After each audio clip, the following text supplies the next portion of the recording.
contemplation juste pendant 2 minutes. Ferme les yeux, ne dors pas surtout. Et contemple le Seigneur. Pendant juste 1 ou 2 minutes. Nous levons la main en guise d'abandon. Comme pour dire au Seigneur, sans toi, nous ne pouvons rien.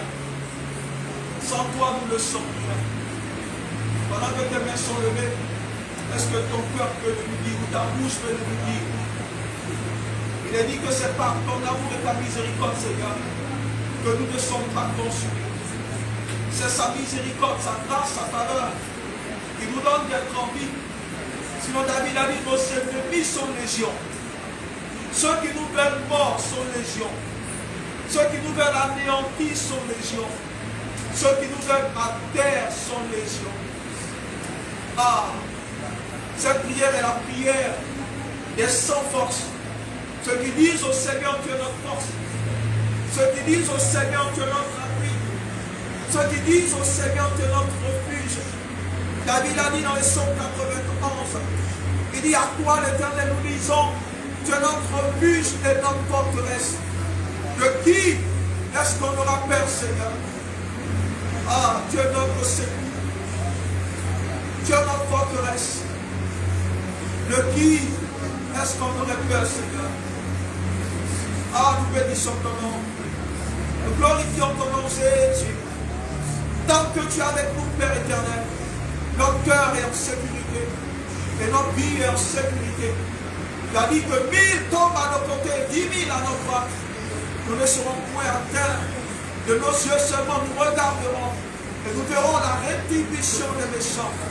Tous ceux qui se lèveront contre nous tomberont parce que Yahweh est avec nous.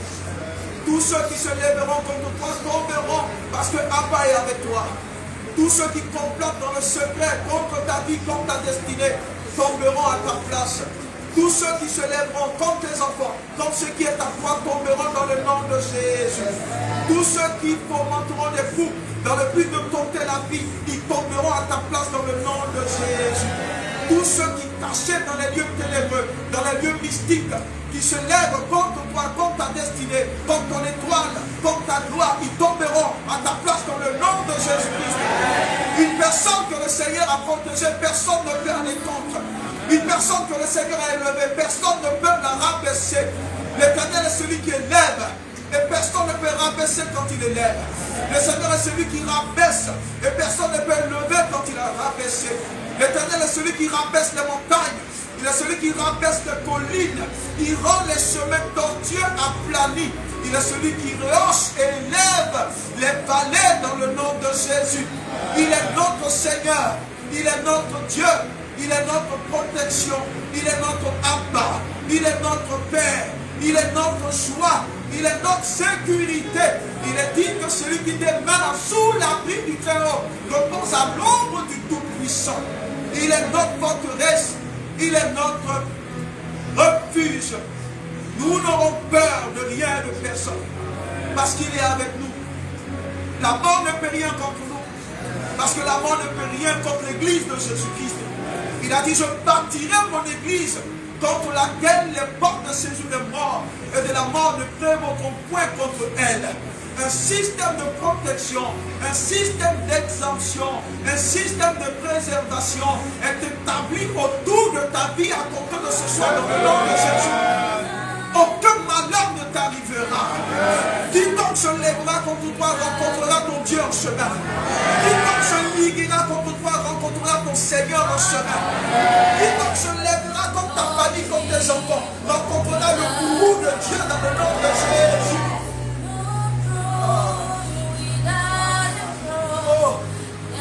No sacrifice without your love. All this is for me. No me without you. No cross without the cross. There's no sacrifice without your love.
Alléluia.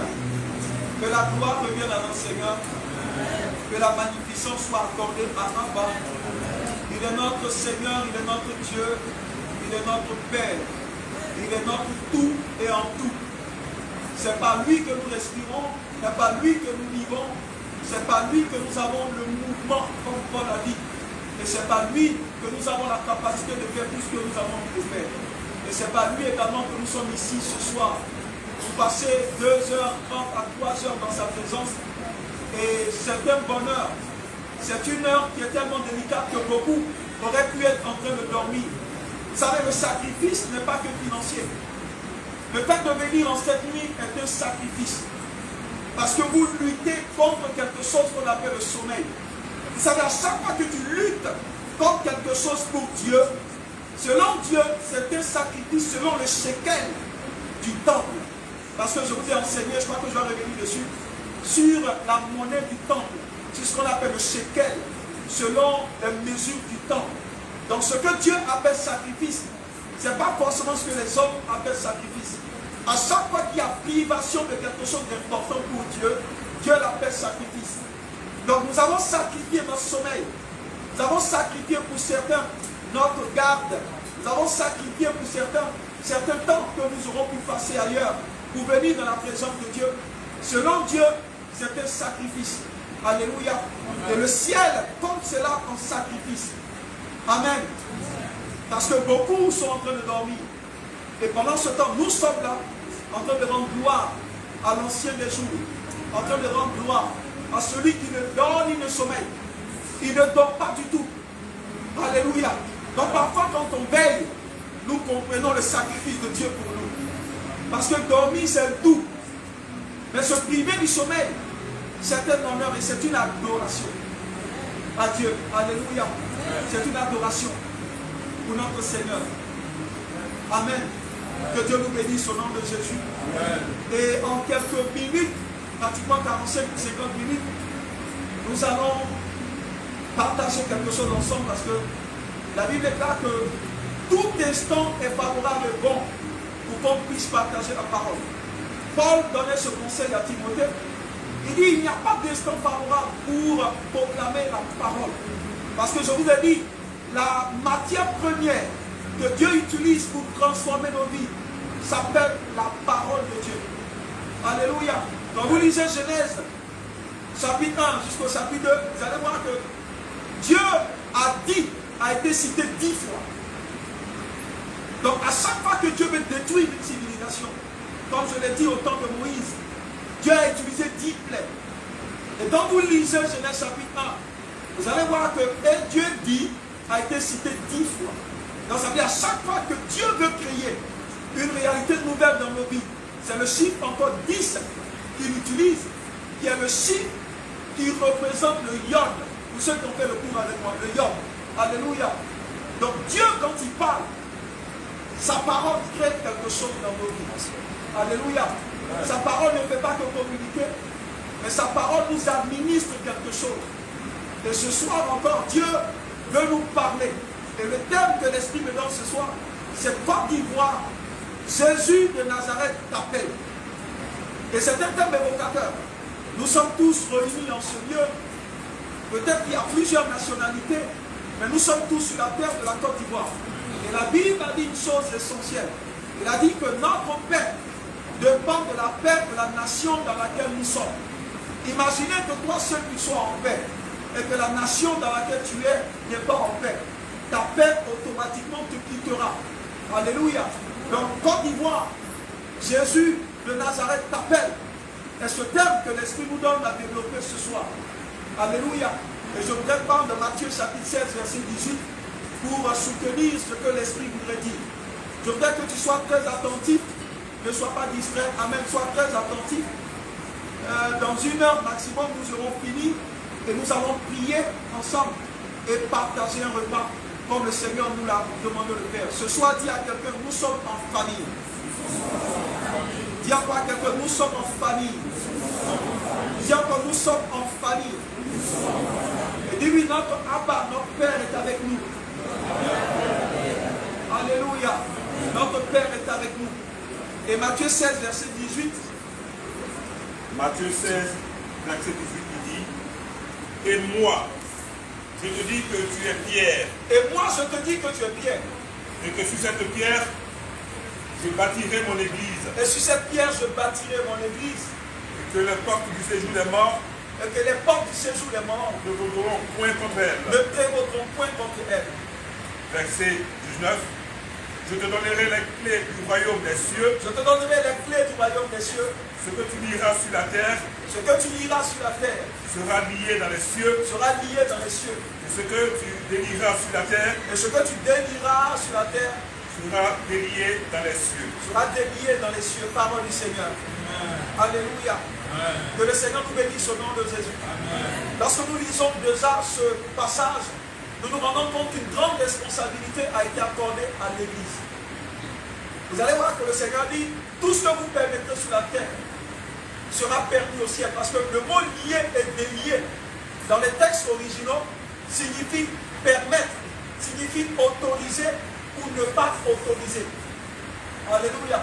Donc quand on dit délié, c'est peut-être ne pas autoriser. Ou lié, c'est autoriser. Donc le mot est mis pour cela. Et c'est très important pour nous de comprendre cela. Donc le terme, comme je l'ai dit, c'est comme l'ivoire. Jésus de Nazareth t'appelle. Alléluia.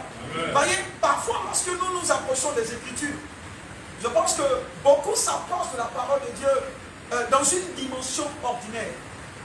Alors que lorsque nous regardons les agissements de Dieu, depuis Genèse jusqu'à Apocalypse, nous voyons que le Dieu que nous servons est le Dieu du surnaturel. Tout ce que nous le voyons faire est une réalité qui rentre dans le domaine du surnaturel. Dieu ne fait jamais des choses des hommes. Tout ce que Dieu fait dans le domaine de Dieu. C'est pourquoi chaque fois que Dieu veut donner à une personne de fonctionner dans une certaine dimension, Dieu élève cette personne dans la dimension de Dieu. Et c'est une dimension surnaturelle. C'est pourquoi parfois quand on entend certaines personnes parler de mysticisme, en fait nous sommes un peu, je suis un peu dubitatif quand j'entends ça, parce qu'il n'y a pas plus mystique que notre Dieu. Il n'y a pas plus mystérieux que notre Dieu. Parce que le mot mystique c'est juste une terminologie, c'est juste une question de vocabulaire. Amen. Parce que quand vous prenez mystère, mystique, mystique vient simplement de mystère. C'est le mot de la même famille pratiquement. Et lorsque vous voyez Dieu agir avec son peuple, fendre la mer Rouge par exemple, ce n'est pas un Dieu ordinaire. C'est une réalité hautement spirituelle. Et je crois même que notre Jésus-Christ est plus mystique que les mystiques. C'est pourquoi un enfant de Dieu, un chrétien, un croyant véritable, ne doit pas avoir peur du monde des ténèbres. Il ne doit pas avoir peur de même ce qu'on appelle les mystiques. Il ne doit pas avoir peur de la sorcellerie et autres. Mais aujourd'hui, malheureusement, l'Église a été enseignée de sorte que pour aller même en famille, on a peur d'y aller à cause de la sorcellerie. C'est tout simplement parce que nous sommes en crise identitaire. Lorsque tu te connaîtras, tu sauras ce que Dieu a mis en toi. Et vous savez, Jésus a dit dans ce même passage de Matthieu 16, il a dit à Pierre, quand Pierre a dit tu es le Christ, il a dit à Pierre, parce que tu as su qui je suis, moi aussi je te révèle à toi-même qui tu es. Parce que Simon, il s'appelait Simon, il ne savait même pas qu'il était Pierre. Donc quand il a dit à Jésus que le Christ, c'est alors que Jésus lui a dit, comme tu as su qui je suis, laisse-moi te révéler qui tu es. Tu n'es pas Simon, mais tu es Pierre. Donc ça veut dire que personne ne peut se connaître sans connaître au préalable le Seigneur. Personne ne peut se connaître lui-même selon le plan de Dieu, selon le livre d'ordination, si nous ne connaissons pas Dieu. C'est pourquoi personne ne doit nous priver de la connaissance de ce Dieu-là. Parce que tant que tu ne le connaîtras pas dans une certaine dimension, tu ne te connaîtras pas toi-même. Donc nous nous connaissons à mesure que nous découvrons ce Dieu-là. Parce que tout ce qu'il a de précieux pour nous est caché en lui. Il a dit que nous avons été bénis de toutes sortes de bénédictions dans le lieu céleste en Christ. Donc si nous ne connaissons pas celui qui est la source de nos bénédictions, nous n'arriverons pas à nous connaître nous-mêmes. Alléluia. C'est un élément très important pour nous que nous devons comprendre. Et lorsque vous lisez également, comme je le dis, les Écritures de manière claire, de Genèse jusqu'à Apocalypse, vous vous rendrez compte en fait que ce que l'humanité, par la personne d'Adam, a perdu, vous allez vous rendre compte qu'en réalité, ce que beaucoup cherchent, sont des choses en réalité que Adam n'a pas perdues. Amen. Donc lorsque vous lisez Genèse jusqu'à Apocalypse, vous allez vous rendre compte réellement de ce que l'homme a perdu. Parce que l'homme était représenté en ce temps-là par Adam. Adam, ce n'est pas un nom propre. Adam, c'est une caractéristique de la race humaine. Parce que Adam veut simplement dire terre sombre, terre noire, comme on nous appelle noir, même si on n'est pas noir, mais on nous appelle terre brun ou terre rouge dans certaines révélations. Donc Adam était une caractéristique du Père de toute l'humanité. Alléluia. Et Adam n'avait pas perdu un mariage en Éden. Adam n'avait pas perdu, j'ai envie de dire, un véhicule. Non. Quand vous lisez l'histoire, Adam n'avait pas perdu des richesses. Non. Quand vous lisez, vous allez vous rendre compte que Adam n'a pas perdu un voyage ou un visa. Non. Ce que Adam a perdu s'appelle la gloire. Ce que Adam a perdu s'appelle la cabale. Ce que Adam a perdu s'appelle le gouvernement de Dieu qui permettait à Adam, j'ai envie de dire, de maintenir l'équilibre de Dieu autour de sa vie et dans son écosystème. Et c'est tout ce que Adam a perdu. Parce que si nous mettons à étudier ce que Jésus a envoyé, nous nous rendons compte effectivement que ce que Jésus a envoyé, en fait, c'est ce que Adam a perdu. Parce que Jésus est appelé le second Adam et Adam est appelé le premier Adam. Jésus a ramené sur la terre ce que le premier Adam a perdu.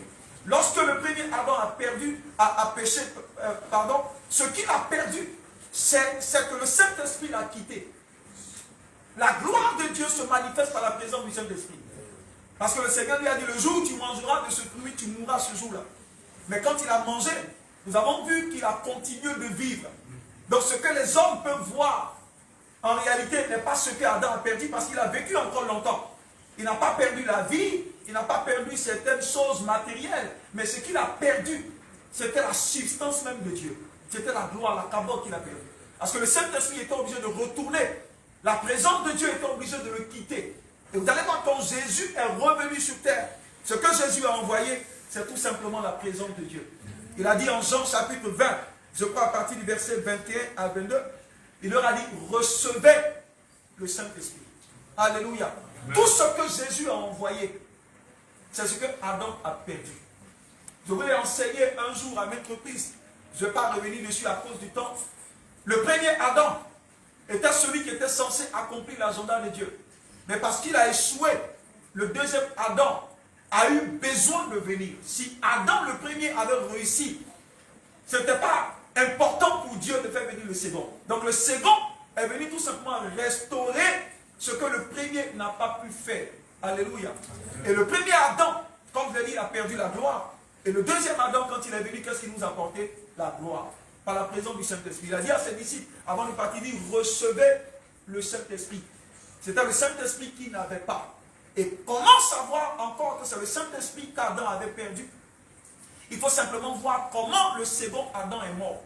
Parce que le premier Adam est mort d'une certaine manière. Pas d'abord physiquement, mais il est mort d'abord spirituellement. Et quand vous voyez comment Jésus, le second Adam, est mort, vous vous rendez compte qu'il devait mourir de la même manière dont le premier Adam est mort, pour rédimer ou pour acheter le premier Adam. Alléluia. Donc Jésus, à la croix, vous allez vous rendre compte que il a dit, arrivé à un moment donné, il dit, Seigneur, reçois mon esprit. Il n'a pas dit, mais reçois mon âme. Il a dit, reçois mon esprit. Alléluia. Parce que Adam, le premier, est mort d'abord spirituellement, avant que son âme ne le quitte. C'est-à-dire, quand il est mort spirituellement, c'est 930 ans après que son âme l'a quitté. Donc Jésus a dit, il n'a pas dit, reçois mon âme. Il dit, reçois mon esprit. Donc la manière dont Jésus devait mourir, devait nous enseigner sur la manière dont le premier Adam devait mourir. Donc quand Jésus a dit, Seigneur, reçois mon esprit, ça nous donne de comprendre qu'en fait, le premier Adam, ce qu'il a perdu, ce n'était pas l'âme, ce n'était pas le corps, ce qu'il a perdu, c'était l'esprit de Dieu qui était parti. Alléluia. Amen. Et c'est cet esprit qui est parti que Jésus a ramené en Jean 20, après sa résurrection, tout ça. Il a dit, recevez l'esprit de Dieu. Donc ce que Adam a perdu, c'est l'esprit de Dieu. Ce que Adam a perdu, c'est la gloire de Dieu. Je vous assure, lorsque la gloire de Dieu est au rendez-vous dans une vie, le mariage n'est pas un problème. Quand la gloire vient, la gloire restaure tout ce qu'il n'y avait pas dans ta vie. Ce n'est pas tout ce dont tu as besoin, ce ne sont pas les choses d'abord. C'est la restauration de la gloire de Dieu d'abord. Tout ce dont on a besoin d'abord, ce n'est pas le matériel d'abord, mais tout ce dont on a besoin d'abord, c'est la gloire de Dieu d'abord. La Bible déclare que parce que Dieu était avec Joseph, tout prospérait autour de lui. Alléluia. S'il y a des choses qui manquent dans une certaine dimension de ta vie, c'est juste que la gloire de Dieu doit toucher cette partie-là. Et à compter de ce soir, la gloire vient là où il n'y avait pas dans le nom de Jésus. La gloire vient là où il n'y avait pas dans le nom de Jésus. Alléluia. Amen. Il leur a dit, recevez l'Esprit. Mais malheureusement, les chrétiens d'aujourd'hui, nous nous rendons compte que nous courons beaucoup vers les choses. Et parfois, beaucoup d'enseignants même de la parole, qui ne savent pas ou qui ignorent certaines choses dans certains domaines, peuvent prétendre donner aux chrétiens en réalité ce qu'ils n'ont pas perdu. Alléluia. Parfois on te dit, mais reçois. Mais tu reçois quelque chose en réalité qui n'est pas perdu. Amen. La gloire a juste besoin de venir sur toi pour que la chose qui est en toi soit activée et active.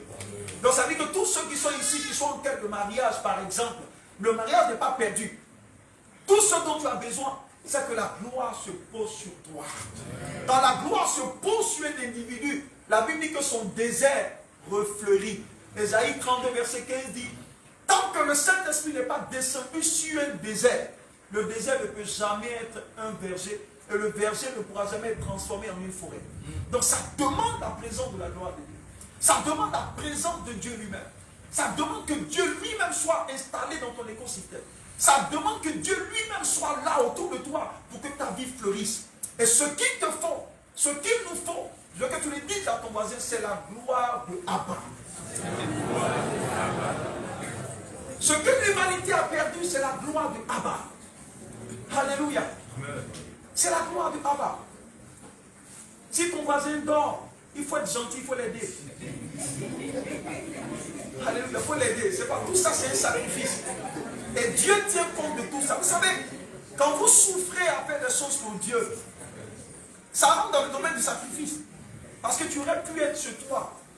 Mais si tu es venu là, et que malgré le sommeil qui te bat quand même, Jésus voit ça et te bénit. Amen. Que le Seigneur te bénisse. Amen. Même si tu piques un peu, qu'il te bénisse. Amen. Même si tu piques un peu, qu'il te bénisse. Amen. Même si tu têtes un peu, qu'il te bénisse. Amen. Pour le sacrifice consenti ce soir. Amen. Dis à ton voisin, dis-lui que Dieu te bénisse quand même. Dis-lui même si tu dors, que le Seigneur te bénisse quand même. Dis-lui quelle que soit ta position, que Dieu te bénisse quand même. Alléluia. C'est vraiment la nuit que vous voyez des personnes dans une haute dimension spirituelle. C'est la nuit. Et leurs yeux sont fermés. Ils sont en contemplation. Parfois ils dorment déjà. Mais quand tu les tapes, ils te disent non, c'était un esprit. Alléluia. Gloire à Jésus. Quand tu le touches, il dit non, je ne dors pas. Mais comment tu peux vérifier? Sa parole est peut-être parole évosive. Il ne dort pas. Elle ne dort pas. Elle est en... Tu es en esprit ce soir. Alléluia. Parce que le sommeil ne peut pas te vaincre. Tu es en esprit. Dis à ta voisine, tu es en esprit ce soir. Donc si tu vois quelqu'un en train de... Il est en esprit, c'est tout. Alléluia. Que Dieu vous bénisse. Au nom de Jésus-Christ. Alléluia. Vous savez, amen. L'église de Jésus-Christ n'est pas un bâtiment. C'est vrai. Je crois que il y a 2 mois de cela, j'avais enseigné sur la dimension mystérieuse et mystique même de l'église. Je crois que ça faisait partie de l'un des premiers messages qu'on a eu ici, quand on parlait de l'église en général. Mais c'est un enseignement sur lequel il fallait qu'on revienne. Parce que l'église de Jésus-Christ est une entité mystérieuse. Lorsque vous regardez la manière dont cette église est née, vous comprenez que ce n'est pas une chose ordinaire. Une chose qui sort de Dieu ne peut pas être ordinaire. Une chose qui sort de l'homme, d'accord, peut être ordinaire. Mais une chose qui sort de Dieu est forcément extraordinaire ou surnaturelle. Mais l'église, d'abord, dans son sens, c'est bon de corriger cette manière de voir les choses, parce que beaucoup ont toujours pensé que l'église était un bâtiment. Mais non, l'église de Jésus-Christ n'est pas un bâtiment. L'église de Jésus-Christ n'est pas une chapelle, non. L'église de Jésus n'est pas une paroisse, non. L'église de Jésus n'est pas une cathédrale, non. L'église de Jésus, ce n'est pas toutes ces choses. L'église de Jésus-Christ c'est l'ensemble des croyants réunis dans un endroit. Et c'est très important pour nous de comprendre cela. Alléluia. Donc l'église universelle de Jésus-Christ, c'est l'ensemble de tous les sauvés du monde entier et de tous les temps. C'est pourquoi parfois quand on écrit l'église, on met un grand E. On dit c'est l'ensemble de tous les sauvés de tous les temps. Avant, pendant que nous sommes là et même après nous. Maintenant l'église locale, c'est le rassemblement ou l'assemblée des saints réunis en ce lieu. Mais déjà dans l'idée de notre Seigneur Jésus, l'église, je l'ai dit, n'est pas un bâtiment. Le bâtiment, c'est juste important parce que ça permet quand même d'abriter l'église de Jésus-Christ. Donc le bâtiment abrite l'église contre les intempéries. Ça abrite l'église contre les pluies. Nous sommes aujourd'hui abrités quelque part. Ça abrite l'église contre le soleil. Ça abrite également, j'ai envie de dire, l'église de Jésus-Christ contre tout ce qui peut être vent et autres. Donc il ne faut pas confondre le bâtiment et l'individu. C'est pourquoi je crois que tous ceux qui investissent massivement dans la construction, au lieu d'investir dans l'individu, n'ont rien compris. Parce qu'un jour, Jésus a dit que ce temple sera détruit. Vous savez, un jour viendra où la terre sera brisée et roulée. C'est pourquoi Jésus, regardez tout son parcours. Jésus n'a jamais bâti une maison appelée église. Il n'a pas bâti une cathédrale. Non, il n'a pas bâti. Pourquoi? Jésus investissait dans les individus. Parce que la relève d'une nation, ce ne sont pas les bâtiments. La relève d'une nation, c'est l'investissement dans les individus. C'est pas lorsque vous lisez Romains 16. Paul, quand vous lisez Paul, vous avez un point de vue, j'ai envie de dire, holistique ou équilibré de la doctrine de Dieu. Alléluia. Un point de vue équilibré. Et vous allez voir que Paul a reçu cette révélation, non pas par Pierre, non pas par Jacques, non pas par les anciens qui ont mangé avec Jésus. Parce que quand Paul a accepté le Seigneur, il a passé quelque temps juste à Damas et autres. Après, ils l'ont fait sortir. Et il est allé où? En Arabie. Pendant 3 ans, je crois, et demi, avant de revenir voir ce que Jésus avait établi. Donc c'était durant son pèlerinage, son voyage, son exploration de Christ, qu'il a reçu cette fraîcheur de la révélation. Alléluia. Il n'a pas eu besoin d'aller consulter un père en ce temps-là. Paul est parti dans un tête-à-tête amoureux avec le Seigneur Jésus. Et c'est là que le Seigneur lui a révélé tous ces mystères qui constituent aujourd'hui la base doctrinale de l'Église. Et Paul dit en Romains chapitre 16, verset 5. Est-ce qu'on peut le lire rapidement? Vous allez comprendre ce qu'on appelle l'Église. Vous allez voir que je l'ai dit, ce n'est pas un bâtiment, mais c'est l'ensemble des individus. L'Église, c'est toi. L'Église, c'est moi. L'Église, c'est nous tous réunis. Romains 16, verset 5 dit: saluez aussi l'Église qui est dans leur maison. Paul dit, saluez aussi l'Église qui est dans leur maison. Donc l'Église, ce n'est pas la maison, mais l'Église est dans la maison. Il ne peut pas avoir maison dans la maison. Il ne peut pas avoir maison dans la maison. Donc l'Église à laquelle Paul fait allusion, c'est saluer cette assemblée de saints unis pour le nom du Seigneur qui sont dans la maison. Il dit saluer Epaïnette. Alléluia. Il dit saluer quoi? L'Église qui se trouve dans la maison et saluer Epaïnette. Donc saluer l'Église et saluer Epaïnette. Ça veut dire qu'Epaïnette est membre de cette Église-là. Donc l'Église, ce n'est pas un bâtiment. Quelle que soit la beauté du bâtiment, Jésus ne regarde pas le bâtiment. Quelle que soit la beauté du bâtiment, ce que Jésus regarde, c'est ce pour qui il est mort. Jésus n'est pas mort pour un bâtiment. Jésus est mort pour des individus. C'est pas au lieu de mettre des milliards dans les constructions, mettons des milliards dans les âmes qui sont là. Parce que ce sont des potentiels disciples du Seigneur Jésus qui pourront multiplier l'œuvre de Dieu. Alléluia. Et c'est très important pour nous de comprendre. Donc l'Église, c'est cela. C'est toi. L'Église de Jésus-Christ, c'est nous. Amen. C'est très important. Et l'Église de Jésus-Christ que nous sommes, parce que Christ a dit quelque chose d'essentiel. Il dit, nous avons été rachetés par son sang. Et vous pouvez lire 1 Corinthiens 6, verset 20. Quand je dis rachetés par son sang, c'est un sujet que je vais développer peut-être dans un séminaire ou pendant des queues. C'est profond. Quand Jésus nous a rachetés, il n'y a plus de besoin qu'on soit racheté à nouveau. Et le mot grec utilisé, c'est exagorazo. Alléluia. Parce que nous étions, quand on dit agora, agora c'est un marché. Agora c'est un lieu public. Agora, si vous le prenez l'idée de marché. Donc nous étions sur l'agora. Nous étions vendus par les péchés de notre patriarche Adam.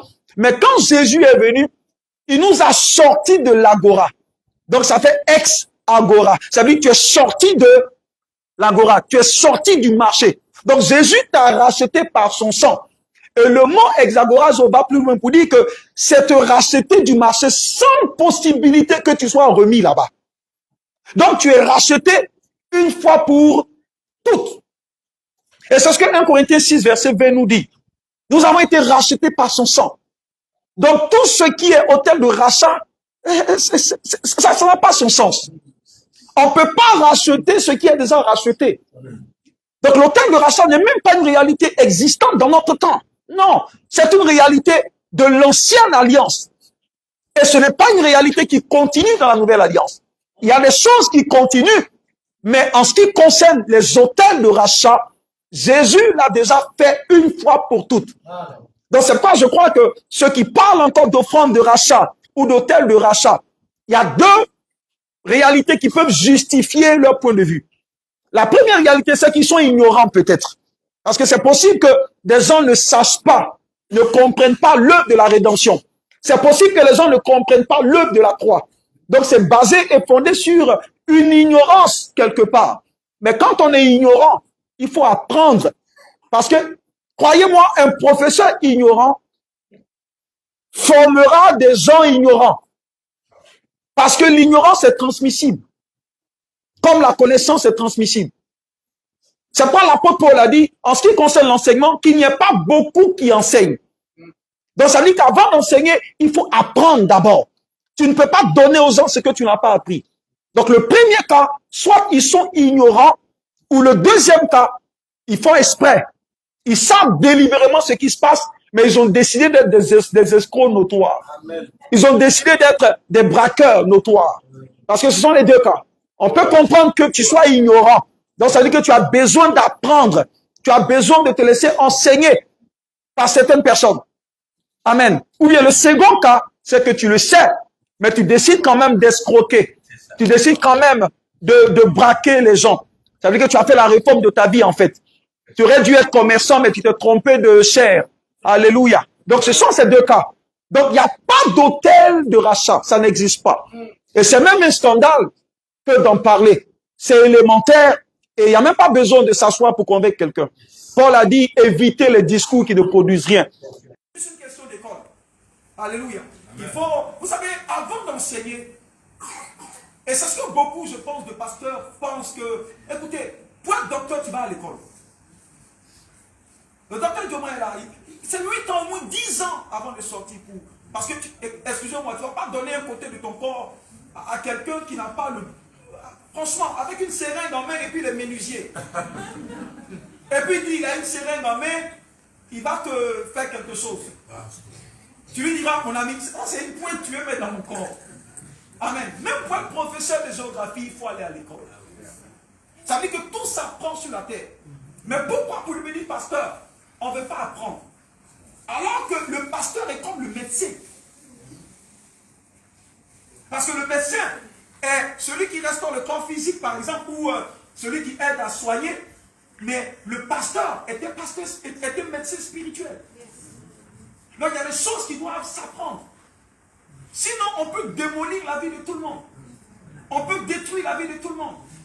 On peut briser la vie de tout le monde. Alléluia. Donc il y a des choses qu'on doit apprendre pour pouvoir aider le peuple. Quand vous lisez 1 Corinthiens 7, verset 23, voici ce qu'il a dit. Il a dit, vous avez été rachetés à un grand prix. Et regardez ce que Paul dit. Il dit, ne devenez pas esclaves des hommes. C'est fort. Tout ce que nous voyons aujourd'hui dans notre saison, dans notre ère, ce n'est pas étonnant pour Paul. Ça a été déjà prédit il y a 2000 ans. C'est pourquoi je crois que, vous savez, Dieu n'est pas vieux. Dieu voit tout avant de parler. 1 Corinthiens 7, 23 dit, vous avez été rachetés à un grand prix. Il dit, ne devenez pas esclaves des hommes. C'est une affaire doctrinale. Maintenant, l'un des problèmes, l'un des constats que je fais même en Côte d'Ivoire, je pense que c'est quelque chose sur laquelle les hommes même doivent. Beaucoup d'hommes de Dieu se promènent avec des diplômes honoris causa. Oh. C'est vrai et c'est dangereux. Beaucoup de pasteurs se promènent avec des diplômes honoris causa. Mais c'est quoi un diplôme honoris causa? Il ne faut pas utiliser ce que tu ne sais pas. Un diplôme honoris causa ne te donne pas la compétence de ce qui est mis sur ce. C'est un diplôme honorifique. Ça veut dire quoi? Regardez récemment, pour ceux qui regardent tout ce qui se passe aux États-Unis. Pinini avait reçu un diplôme honoris causa d'une université. Mais il ne s'est jamais assis pour apprendre. Donc ça veut dire que c'est un diplôme, on regarde ton visage par ce que tu fais, on te dit, bon, on veut t'honorer. Mais le diplôme honoris causa ne te donne pas la compétence, mon ami. Un diplôme honoris causa, tu n'as pas la compétence de la chose. C'est pourquoi ça n'a aucune valeur juridique. Tu ne peux pas prendre ça pour aller enseigner, non. Tu ne peux pas prendre ça pour te promener. Seigneur, c'est pas un diplôme en griffe. C'est un titre honorifique. Ça veut dire quoi? C'est pour t'honorer. Imaginez-vous, moi je suis menuisier. Et puis j'arrive dans une université où, peut-être dans la menuiserie, j'ai une certaine cote et on veut m'honorer. On me donne un diplôme de docteur, de médecin, honoris causa. Et je décide avec ça d'aller intervenir dans la chirurgie. Mais c'est ce que ça veut dire. Alléluia. Donc, et beaucoup de pasteurs en Côte d'Ivoire se promènent avec les honoris causa. Et ils ne tardent même pas à dire non, je suis docteur. Je suis docteur. Mais c'est ridicule. Et c'est ridicule parce que c'est ce qui crée des dégâts dans les communautés. Ils n'ont pas la base doctrinale. Ils n'ont pas été enseignés. Du coup, ils brandissent la possession du diplôme honoris causa qui n'a aucune valeur juridique. Mais c'est normal qu'il y ait des dégâts après. C'est normal qu'il y ait des problèmes après. Tu n'as pas la compétence de ce que tu enseignes. Et c'est ça le problème. Et ce qu'il faut remarquer, c'est que ce diplôme-là, on peut l'acheter. On peut l'acheter. Et beaucoup l'achètent. Alléluia. Et moi, on m'a proposé d'acheter le livre, mais pas. On achète. On achète. On achète. Parce qu'il ne faut pas prendre quelque chose. Écoutez-moi bien. Devant les gens, tu peux faire ce que tu es. Tu peux faire ce que tu as envie de faire. Mais quand tu es seul, là, ta conscience ne te parle pas. Parce que ce n'est pas les gens. Quand tu es dans l'intimité avec Dieu et avec toi-même, là, un diplôme que tu n'as pas eu. C'est sûr, ça t'est honorifique. Maintenant, tu peux avoir ce diplôme, mais pas te former. Pour ne pas détruire les vies. Pour ne pas démolir des destinées. Vous savez, la parole de Dieu mal dite peut conduire les destinées dans un endroit où on ne peut même pas imaginer. Alléluia. Gloire à Jésus. L'apôtre Paul dit qu'il n'y a pas beaucoup d'enseignants au milieu de vous. Parce qu'il y a des pivots, il y a des valeurs cardinales de la doctrine que beaucoup doivent maîtriser avant de commencer à enseigner. Ça va dans tous les sens. On est dans le Nouveau Testament, toi tu te retrouves dans l'Ancien Testament. Parce qu'en fait, tu ne comprends pas tout ce qui est mécanisme autour. Amen. On te dit juste une chose, tu décides d'en faire une doctrine, sans comprendre à quel moment une réalité devient une doctrine et à quel moment c'est juste un fait passager. Donc c'est normal que dans la nouvelle alliance, les gens soient encore en train d'égorger des bœufs. Parce qu'en fait, ils n'ont pas su faire le gap. Le jour est arrivé, mais ils sont encore dans leur nuit. Parce qu'ils n'ont pas su faire la différence entre la nuit et le jour. Jésus est le sacrifice ultime à l'autel de Golgotha. Et il n'y a plus un autre autel à bâtir. Il n'y a plus un autre autel qui sera supérieur à l'autel de Jésus. Et la Côte d'Ivoire est polluée par ce type d'enseignement. La Côte d'Ivoire est polluée par le type d'enseignement des personnes qui ne sont pas enseignées. Alléluia. Tout simplement par cupidité. Tout simplement parce que la place de Jésus dans leur cœur a été remplacée par Mammon. Jésus a été détrôné et Mammon est désormais celui qui pouvait leur vivre. Et c'est dommage pour le corps de Christ. Et c'est honteux pour le corps de Christ. Regardez cette tendance qu'on a en Côte d'Ivoire. Va quelque part, dis je suis pasteur. Personne ne te considère en dehors. On vous connaît. Parce que les pasteurs se sont affichés de la manière négative, de la manière la plus négative possible. Ils sont dans tout type de choses bizarres. Amen. Parce qu'en fait, plusieurs aventuriers se sont retrouvés là. Mais c'est des choses qui doivent changer. Et c'est des choses que le Seigneur doit changer pour son nom et pour sa réputation. Vous savez, un jour, le Seigneur dit que personne ne prononce mon nom en vain. Personne ne peut prononcer le nom du Seigneur et faire toutes ces choses et rester impuni. Non, ce n'est pas possible. Chaque chose en son temps. Et je crois que le temps du Seigneur est arrivé pour cette nation. Pour que tout ce qui n'est pas de lui soit jugé et que ce qui est de lui soit élevé dans le nom de Jésus. Alléluia. Alléluia. Je disais, personne ne peut détruire l'entité qu'on appelle l'Église. Personne. Personne ne peut la détruire. Parce que quand vous lisez Matthieu chapitre 16, verset 18, Jésus a dit, comment est-ce qu'il devait bâtir? Et il a dit à Pierre, il dit, l'église que je m'en vais me bâtir, il dit, la mort ou le séjour des morts ne prévaudront point contre elle. Donc ça dit que Jésus nous donne une caractéristique majeure de son église à lui. Pourquoi Jésus parle d'église là? Parce qu'en fait, quand il dit mon église, c'est parce qu'en ce temps-là, il y avait plusieurs sortes d'églises. César avait son église, mais il dit la particularité de mon église, c'est que les portes de la mort et du séjour des morts ne prévaudront point contre elle. Ça veut dire que les portes de la mort et du séjour des morts représentent l'élément que Jésus prend pour tester de la solidité ou de l'authenticité d'une église. Donc quand Dieu veut voir si une église est à lui, il envoie la porte des morts et le séjour des morts, c'est les esprits. Si ces esprits n'arrivent pas à affecter cette église, il dira alors cette église est mon église. Amen. Alléluia. Donc l'église de Jésus est une église mystérieuse. Ce n'est pas comme l'église de César. C'est une entité mystérieuse et une entité mystique même. Alléluia. C'est très important pour nous de comprendre. C'est important. Amen. Personne ne peut l'anéantir. Je l'ai dit, retenez, l'église c'est toi, l'église c'est moi. C'est une entité spirituelle mystérieuse. C'est pourquoi je dis, nous-mêmes, nous n'arrivons pas à nous connaître et à nous comprendre. C'est pas la sorcellerie peut être un élément qui t'effraie. Quand tu sais qui tu es, la sorcellerie ne peut pas du tout t'intimider. Nous devons connaître qui nous sommes en Christ. Il a dit en Colossiens 2, verset 15, la Bible dit qu'il a dépouillé les dominations et les principautés. Il les a dépouillées complètement. Et la Bible dit qu'il les a livrés en spectacle, triomphant d'eux par l'œuvre de la croix. Écoutez, tout ce qui est écrit là doit nous servir de base pour que nous puissions revendiquer certaines choses devant la cour de justice céleste. Mais comprenons que l'ennemi ou l'adversité n'est pas une réalité que nous allons confronter pour avoir la victoire. Non, mais nous venons contre eux déjà dans la victoire. Amen. Jésus a dit, je voyais Satan tomber du ciel comme un éclair. Il n'a pas dit il tombera. Donc tu te bats contre un ennemi qui est déjà sous tes pieds. Parce que la forme ou la position de l'adversaire détermine le type d'arme que tu utilises pour aller contre lui. Un ennemi qui est déjà à terre, pourquoi tu prends un char contre lui? Alléluia. Amen.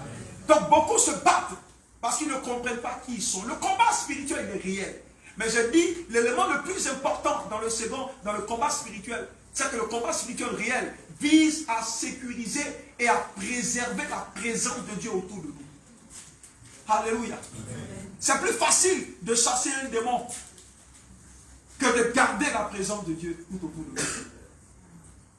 Celui qui demeure sous l'abri du Très-Haut repose à l'ombre du Tout-Puissant. Donc il y a un lieu à partir duquel tu deviens invincible et invisible. Amen. Il y a un lieu à partir duquel quand tu es planté dans la présence de Dieu, il est dit, je dis à l'Éternel qui est mon refuge et ma forteresse. Et lisez tout ce qui est en bas. Il dit, Guille tombe à ta droite et à ta gauche. Il dit, rien ne t'arrivera. Et le Seigneur dit, de tes yeux tu regarderas, pas tu te battras, tu regarderas. Et tu verras la rétribution des méchants. En d'autres termes, tu verras comment moi, Dieu, je récompense les méchants. Il dit, tu regarderas. Parfois, tu te bats beaucoup parce que tu ne sais pas qui tu es. L'église se bat beaucoup, c'est pourquoi elle est beaucoup fatiguée. Il y a un temps pour se battre. En fait, se battre ici, c'est décréter. Parce qu'une personne qui a fini de sécuriser le verdict, j'ai envie de dire, à la cour de justice, il ne se bat plus. J'ai pris cet exemple un jour pour vous. Quand tu es en conflit avec quelqu'un, que tu vas à la justice, on te donne un papier, va donner à la personne. Est-ce que quand tu viens, tu te bats à la personne?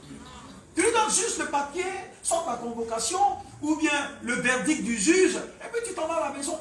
S'il n'obéit pas, c'est même pas toi qui interviens. S'il n'obéit pas, il y a un processus déjà juridique qui est engagé.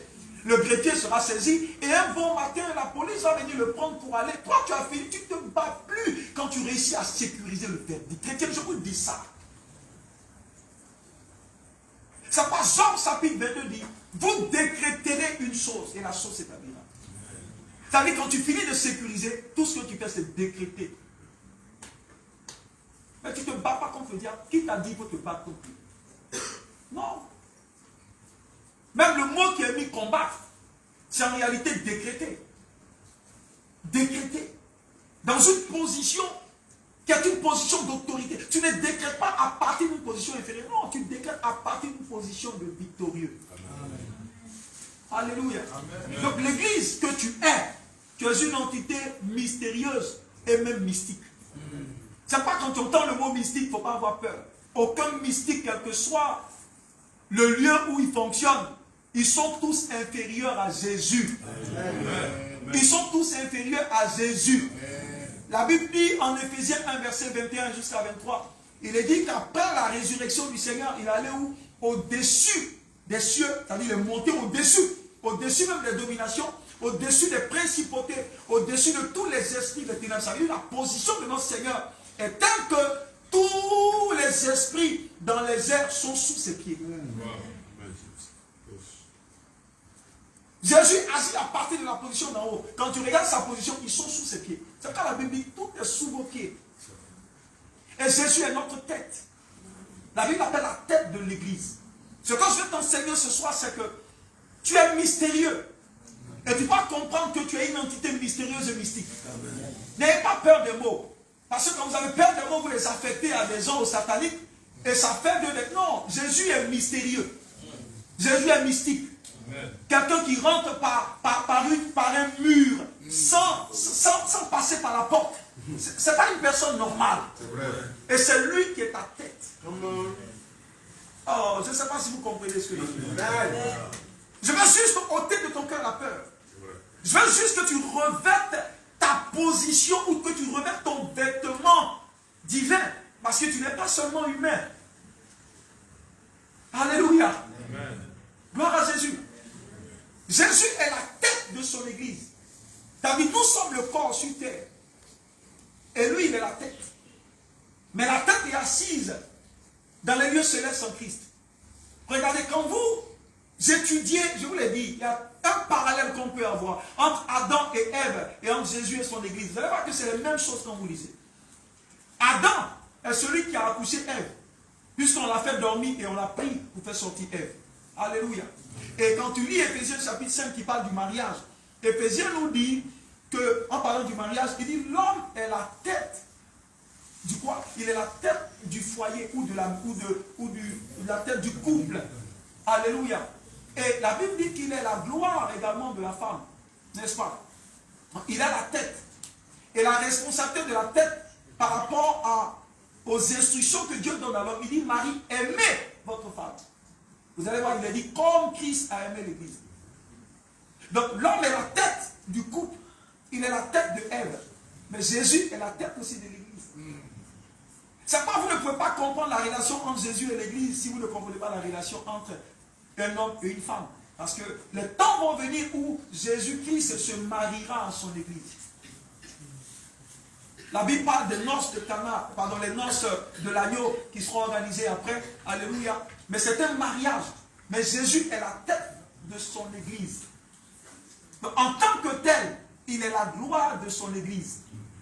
Alléluia. Amen. Mais quel mari, ici certains sont mariés, mais à qui ta femme demande quelque chose, et puis tu lui demandes de bâtir un hôtel d'abord avant que tu lui donnes. Maintenant il faut réfléchir à ça. Ta femme te demande quelque chose. La Bible dit que tu es sa gloire. Ça veut dire que ses désirs se porteront vers toi. Donc si les désirs de l'église se portent vers Jésus, qu'on doit bâtir des hôtels pour que le mari nous donne, c'est que c'est un mari irresponsable. Alléluia. C'est que c'est un mari irresponsable. Donc quand vous analysez sur cette table, vous allez voir qu'il y a beaucoup de choses qui sont dites, mais en fait qui proviennent de l'ignorance de plusieurs. Parce que Jésus, aujourd'hui on est fiancé. Il a déjà payé la dot. La Bible parle des arts de l'esprit. Il a avancé la dot. Le mariage se fera. C'est pourquoi Paul dit, donnez votre corps entièrement à votre mari. Quand tu es marié, tu ne lui refuses pas ton corps. C'est quand la Bible dit, ton corps est son temple. Paul a dit à l'homme, Il dit ne refuse pas ton corps à la femme, que la femme ne refuse pas son corps. Ça c'est pour le mari. Dis à quelqu'un qui n'est pas marié, c'est pas encore pour toi. Et puis toi à qui on a parlé, dis-lui, c'est pas grave, mon temps va venir. Dis-lui, mon temps est déjà là même. Au nom de Jésus. Alléluia. Amen. C'est pour aider ceux qui dorment un peu. Parce qu'il y a des sujets, même quand les gens dorment, quand tu parles de ça, ses yeux sont ouverts. Alléluia. Quand tu parles un peu de ça, même s'il dort, il dit, oui, pasteur, je comprends. Que Dieu vous bénisse. Je veux juste que vous compreniez une chose. Vous êtes de Dieu. Lisez les Écritures. Vous êtes de Dieu. Écoutez, c'est avec cette révélation que je fonctionne. Je fonctionne juste avec ce que, en fait, ce que Dieu a dit de moi, je l'accepte et je marche selon ça. Je ne réfléchis pas. Il dit vous, il n'a pas dit vous venez de Dieu. Il dit vous êtes de Dieu. Ça veut dire que nous avons la nature et l'essence de Dieu en nous. Nous sommes de Dieu. Donc tu n'es pas un homme ordinaire. Et la Bible dit dans le psaume, je crois, 82, où je crois, il dit mais pourtant vous mourrez comme des hommes ordinaires. Alors que vous êtes de Dieu. Alléluia. Amen. Ce qui t'effraie, les effraie aussi. Ça veut dire quoi? Lorsque la sorcellerie se lie contre toi, ce qui fait qu'ils peuvent t'avoir, c'est que lorsqu'ils remarquent ton ignorance, ils savent que, ah, non, lui là, il ne sait pas grand-chose de l'affaire. Donc quand ils viennent, ils te testent un peu, et puis ta réaction va dans le fond, non, celui-là, il ne connaît rien. Ce qui est dit là, il ne comprend pas. Alléluia. C'est là qu'ils arrivent à t'avoir. Mais quand tu sais qui tu es, quand tu sais qui t'a appelé, quand tu sais de quelle race tu es, ils se lèveront, ils tomberont. Oh, ils se lèveront, ils tomberont. Regardez, oh, j'aime ça, je pense que le temps va venir où on rentrera dans cette dimension mystérieuse même des Écritures. Regardez Jean, l'apôtre Jean qui avait l'habitude de se blottir contre la poitrine de son maître, de Jésus, lorsqu'ils étaient tous là en chair. Ça avait créé beaucoup de jalousie autour. Mais vous allez voir que, arrivé à un moment donné, Jean pensait connaître Jésus. Parce qu'à force de se coucher sur sa poitrine, il avait la possibilité d'entendre les battements de cœur même de Jésus. Amen. Mais quand ce Jean se retrouve en Apocalypse, chapitre 1, et il voit ce même Jésus-là, mais il est tombé. En tant que Jésus dans son humanité, n'était pas Jésus dans sa divinité. Jean est tombé parce qu'il a vu, dans son humanité, Jean-Baptiste a parlé de l'agneau de Dieu qui ôte le péché du monde. Un agneau innocent, il est innocent. Parce que les agneaux sont caractérisés par l'innocence. Tu peux les prendre et les mettre à la croix. C'est l'agneau qu'on peut crucifier. Mais Jean a vu un agneau à 7 cornes. Même si on dit que tu es courageux, si tu as dans l'église comme étant né avant la croix. C'est une erreur. L'église n'est pas née avant la croix. Alléluia. Donc, comment nous devons voir cette église? L'église est née après la résurrection. D'abord à la croix, mais elle a reçu la vie à la Pentecôte. Donc l'église est née réellement, parce que ce qui est né, qui n'a pas de vie, ce n'est pas une naissance. C'est pas un enfant. Lorsqu'il naît, personne n'est content d'abord. Tant qu'il n'a pas crié, ce n'est pas encore un objet de joie. Donc on peut dire qu'il est né, mais il peut ne pas être né viable. Donc à la croix, de même que Ève est sortie du côté de Adam. Vous allez voir que lorsque Jésus était sur la croix, arrivé à un moment donné, un soldat a pris un javelot et la Bible dit qu'il a percé son côté. Et quand il a percé son côté, la Bible enseigne que l'eau est sortie en premier et le sang. Pour les femmes qui ont déjà accouché, elles savent que lors d'un accouchement, c'est l'eau et le sang qui sortent d'abord. Donc ça veut dire là, il y a eu un accouchement. Et c'est là que l'église est née. Mais l'église, comme tout enfant qui naît mort. Tout enfant qui naît, on peut dire qu'il naît mort. Parce que tant que la sage-femme ne l'a pas fessé, la fessée, c'est la puissance de la sage-femme qu'elle met sur les fesses du bébé. Et quand il crie, on dit, ah, Jacob ou Dagobert, il vit. Alléluia.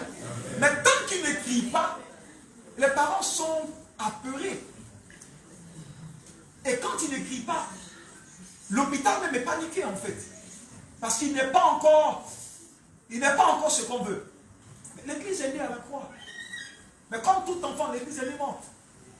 Maintenant à la Pentecôte, quand la puissance descend sur eux, comme la dame qui fesse, c'est la puissance qui a envoyé la vie de Dieu. Et cette église qui était morte a reçu la vie. Tu es le fruit, j'ai envie de dire, de la résurrection. Et au moment où l'église était créée totalement, c'est au moment où Jésus avait déjà arraché les clés de la mort et du séjour des morts. Parce que c'est à la croix, quand son corps a été enseveli, la Bible dit qu'il est allé dans les lieux terrestres, dans les enfers. Et c'est là-bas qu'il est allé. On appelle ça le Hadès, Hades. Et ça sera l'objet d'un autre enseignement. Quand on dit paradis, beaucoup pensent que le paradis est en haut, mais le paradis est en bas. Ça, c'est un autre enseignement. Alléluia. Ce sera un autre enseignement que nous donnerons. Mais je voudrais juste qu'on puisse comprendre que nous sommes une entité mystérieuse et mystique. Jésus est mystérieux et plus mystique que le mystique. Amen. Qui peut nous effrayer si notre Abba est le maître de la spiritualité? Le monde spirituel existe, il est vaste. C'est un monde à explorer. C'est vrai que dans ce monde, qui est ton guide est important. Mais lorsque Jésus, par son esprit, est ton guide, il te garantit l'exploration et le voyage en esprit. Mais celui qui contrôle ce monde spirituel, c'est lui. Parce que c'est lui qui a fondé les cieux et la terre. Au moment où il fondait les cieux et la terre, les principautés étaient où? Quand il fondait la terre et les cieux, où étaient les dominations? Satan même qui fait du bruit aujourd'hui, où était-il quand Dieu fondait les cieux et la terre? Il n'a qu'une créature. Notre Abba est le créateur des cieux et de la terre. C'est pourquoi en aucun cas, l'église de Jésus-Christ ne peut pas vaincre le monde des ténèbres. C'est pas possible. Parce que Dieu était, Dieu fut avant que rien ne soit. Non, il n'y a pas de match. L'église que tu es la stratégie de Abba sur la terre. Et la Côte d'Ivoire doit le comprendre. Quel que soit le nombre de mystiques ici, mais la Côte d'Ivoire doit comprendre que son rempart, c'est Jésus-Christ. Jésus ne fait qu'appeler les Ivoiriens. Jésus ne fait qu'appeler la Côte d'Ivoire. Jésus ne fait qu'appeler son peuple. Mais qu'ils écoutent la voix de leur Seigneur. Et qu'ils décident de répondre à son appel. Le secours ne peut pas venir d'ailleurs. Le secours ne vient que de la montagne. David a dit, je lève les yeux vers les montagnes. D'où me vient le secours? Le secours me vient de l'Éternel. Le diable ne confère jamais de secours. Plus de 24 ans, le prophète Kakoul a dit, mais plus il a parlé, je crois que beaucoup de personnes encore traînent derrière le fétiche. Que Jésus devienne le fétiche de la Côte d'Ivoire. Amen. Beaucoup courent derrière les mystiques. Que Jésus devienne le mystique de la Côte d'Ivoire. Beaucoup courent derrière d'autres dieux. Que Jésus devienne le Dieu de la Côte d'Ivoire. Parce qu'en réalité, il n'en existe aucun autre Dieu que lui. Il est le Dieu des dieux. Il a dit à Esaïe, il dit, à qui est-ce que vous pourrez me comparer? Dieu n'a pas d'égal. Parce que Dieu n'a besoin de personne pour être Dieu. Mais nous avons tous besoin de lui pour trouver notre existence. Dieu n'a pas besoin de nous pour se sentir à l'aise. Au sein de la Trinité, ils sont à l'aise jusqu'à fatigue. La Côte d'Ivoire appartient à Jésus. Les fondements de cette nation appartiennent à Jésus. Et les Ivoiriens doivent comprendre que leur échappatoire, c'est Jésus-Christ. C'est lui seul. Et il lance son appel. Il a dit qu'il se tient à la porte de nos cœurs. Et il frappe. Il ne viendra pas briser comme le diable brise, non. C'est un gentleman. Il frappe à la porte. Notre prière, c'est que vous entendiez Côte d'Ivoire. Notre prière, c'est que nous entendions la voix du Seigneur qui crie encore et qui gémit encore vers nous. Il nous appelle. Il nous appelle. Parce qu'il sait beaucoup de choses avant nous. Il sait l'avenir avant nous. Le diable même, il y a des choses qu'il ne sait pas. Parce que le diable n'est pas omniscient. Mais notre Jésus est l'omniscience incarnée. Amen. Pendant que nous entendions sa voix, que notre cœur se penche vers lui, que notre cœur l'accepte. Il y a des situations qui arrivent, il y a des situations qui peuvent se produire, et sans lui, il n'y a aucune possibilité d'échapper. L'antidote contre la mort, c'est le sang de Jésus. Amen. Tu ne peux pas bénéficier du sang de Jésus si tu n'as pas Jésus. Notre refuge, c'est Abba. C'est lui notre refuge. C'est lui notre protection. C'est lui notre santé. Les gens se lèveront, mais ils tomberont. Parce que celui qui est avec nous ne dort ni ne sommeille. Les gens ont fait beaucoup de choses contre nous. Mais nous tenons. Et nous ne nous occupons même pas d'eux. Parce qu'il y a des combats qui ne sont pas nos combats. Il y a des combats que Jésus fait lui-même. C'est par cette révélation que nous fonctionnons. Ça aussi c'est la mort. On a frôlé la mort à maintes reprises. On a frôlé des empoisonnements à maintes reprises. On a frôlé des envoûtements à maintes reprises. Vous savez, parfois avec Dieu, il fait des choses, il ne te dit même pas. C'est après il te dit ce qu'il a fait. C'est pas je vous ai dit et je répète. Qui est contre nous dans ce royaume n'est pas important. Qui est pour nous est ce qui est important. Il a dit concernant son église, il dit, vous boirez même des breuvages mortels. Ah, cela ne vous fera rien. Ça veut dire que quelqu'un peut essayer de t'empoisonner. Mais malheureusement, pour lui, l'empoisonnement, tu le prendras. Mais ça deviendra de la vitamine C dans ton corps. Amen. Quand le Seigneur dit, vous boirez des breuvages, il n'a pas dit que tu vas éviter, il dit que tu vas boire. Mais quand tu vas boire, en fait, les vitamines qui te manquaient dans ton corps, là, soudainement, ça sera transformé en ces vitamines. C'est pourquoi tous ceux qui feront contre toi sera à ton avantage. Joseph a dit, tout le mal que vous avez fait contre moi, Dieu l'a tourné en mon bien. Bénis ceux qui te font du mal. Bénis ceux qui ne dorment pas à cause de toi. Bénis ceux qui sont dans des couvents de la sorcellerie pour t'attaquer. Bénis tous ceux qui sont dans des loges maçonniques même pour t'attaquer. Bénis tous ceux qui chaque jour se demandent comment je fais pour détruire cette personne. Le royaume de Dieu fonctionne par la persécution. Exode 1:12 dit, plus on opprimait le peuple, plus il s'accroissait. C'est quand le peuple de Dieu a commencé à être persécuté que les disciples ont commencé à sortir de Jérusalem. Et partout où ils allaient, la Bible déclare qu'ils proclamaient l'évangile. S'il n'y avait pas la persécution, peut-être que nous n'aurons pas l'évangile aujourd'hui. La persécution est une vitamine C, D et Z pour l'église. Parce que la persécution te donne de grandir en Dieu. N'aie peur de rien. Oh. N'aie peur de rien. N'aie peur de rien. Vous connaissez mon histoire, on a souffert. Pour le nom de Jésus. On a souffert parce qu'on a accepté de marcher dans la vérité. Vous connaissez l'histoire. On a souffert parce qu'on a accepté de suivre Jésus et non maman. Parce que le Dieu, ou les deux dieux dont Dieu parle, c'est Dieu ou maman. J'ai dit, Satan même à un moment donné, n'est même pas quelqu'un à qui il faut accorder de l'importance. Jésus a dit, je le voyais tomber. Satan ne tombera pas. Satan n'est pas tombé. Satan est tombé il y a longtemps. Amen. C'est quand le temps même est important. Alléluia. Comment quelqu'un qui est tombé, tu lui donnes de la force? Alléluia. Qu'est-ce qu'on n'a pas subi? Quelqu'un m'avait appelé, je me dis, ah mais avec tout ce qui est en train d'être dit là, il faut bâtir nos têtes. Je dis, je ne bâtis rien du tout. Je sais quelque chose. What do you know? Qu'est-ce que tu sais? Parce que si tu ne sais pas, la peur est une porte spirituelle exploitée par le diable.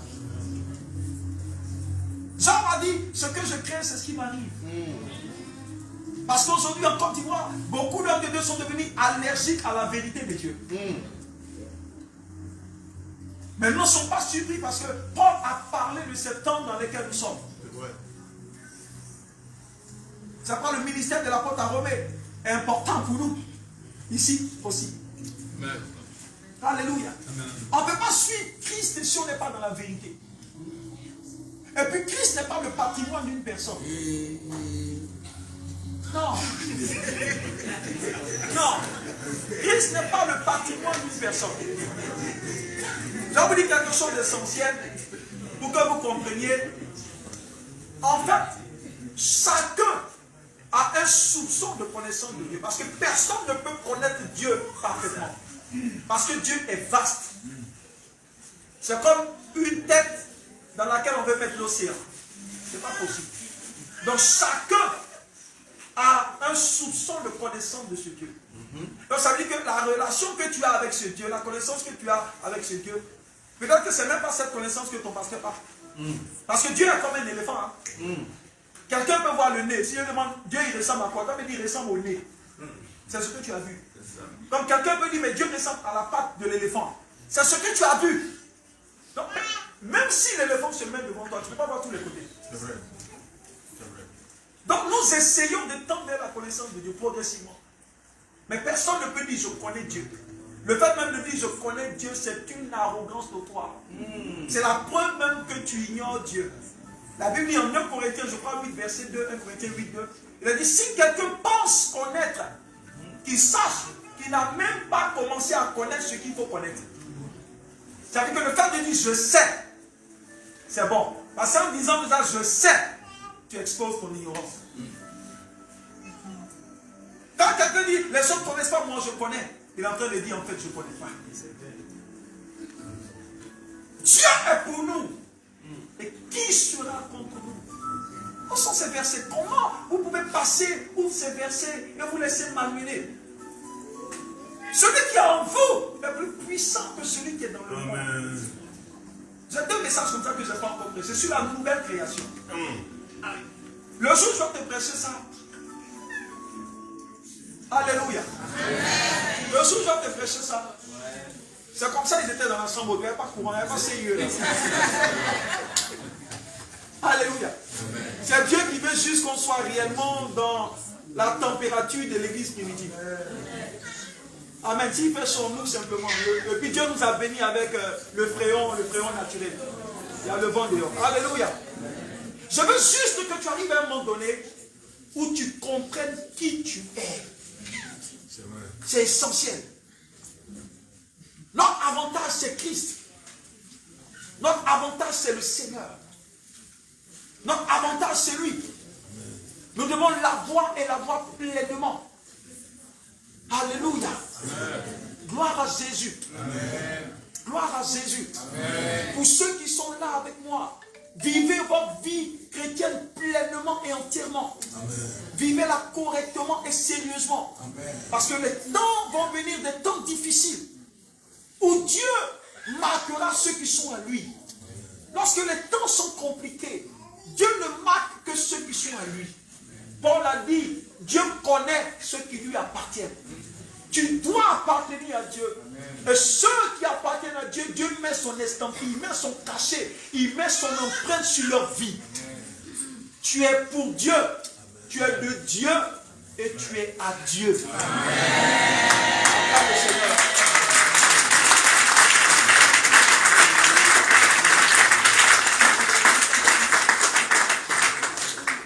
Nous allons prier le Seigneur sur la base de ce que nous avons dit. Mais je veux que tu comprennes que Jésus est le mystique au-dessus de tous les mystiques. À chaque fois que tu entendras un mystique parler, dis, mon Père est plus mystique que toi. Et j'ai la nature de cet aspect mystérieux dans le nom de Jésus. Comment Jésus peut dire à Moïse, il dit, va devant Pharaon et prends le bâton et jette-le, transforme-le en serpent. Et Jambres et Janès également se lèvent et font pareil. Mais la différence, c'est que le bâton ou le serpent de Moïse avale les deux serpents de Janès et de Jambres. Ça veut dire que si ces serpents étaient des vipères, le serpent de Moïse est devenu un anaconda. Il y a les dimensions où Dieu peut devenir un anaconda. Alléluia. Il y a les dimensions où Dieu peut devenir. Écoutez, notre Seigneur, quand vous prenez toutes les Écritures, de Genèse à Apocalypse, vous allez voir que ces passages en réalité ressortent une dimension particulière de notre Seigneur Jésus-Christ. En Exode, vous allez entendre qu'il est le serpent d'airain.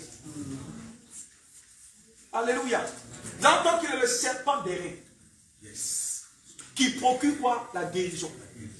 Tous ceux qui regardaient ce serpent dans le désert, dans l'obéissance, ils étaient guéris. Mais ce serpent-là, ce bâton d'airain élevé, était une préfiguration de la croix. Parce que le serpent qui était mis sur le bâton-là, était une préfiguration de ce qui devait venir après à la croix de Golgotha. Alléluia. Quand le peuple regardait, ils étaient guéris. C'est comme aujourd'hui, lorsque nous regardons à la croix, quel que soit ce qu'il y a en nous, quel que soit le mal, lorsque nous regardons ce que Jésus a acquis à la croix, automatiquement, la restauration et la guérison est notre partage. La Bible dit, tous ceux qui regardent le Seigneur, ils ne seront jamais couverts de honte. Alléluia. N'ayez peur de rien. Celui qui veille sur vous est celui qui veille sur Israël. Amen. Je l'ai dit, je leur dirai, je ne bâtirai aucun hôtel. Ils n'ont qu'à envoyer qui ils veulent envoyer, mais ça coulera sur mon corps. Amen. Parce que je sais qui je suis. Alléluia. Alléluia. Je sais qui je suis. Ils se fatigueront. Ils feront des incantations. Ils enverront même des gens sur le terrain pour poser les actions. Ils enverront même des gens au carrefour. Je dis, mais est-ce que, je vous l'ai dit, à chaque fois que tu te bats contre quelqu'un, assure-toi de qui est ton adversaire. Parce que c'est possible que tu sois en train de te battre contre Dieu lui-même. Qui peut vaincre Dieu lui-même? Alléluia. Quand tu sais qui tu es, quelle que soit l'adversité, tu es en paix. Nous sommes des gens bénis parce qu'il y a des temps d'intercession contre nous. Oui. Il y a eu un scandale comme ça qui est sorti. Une fille qui dit à sa maman, mais comment tu peux aller à une prière comme ça?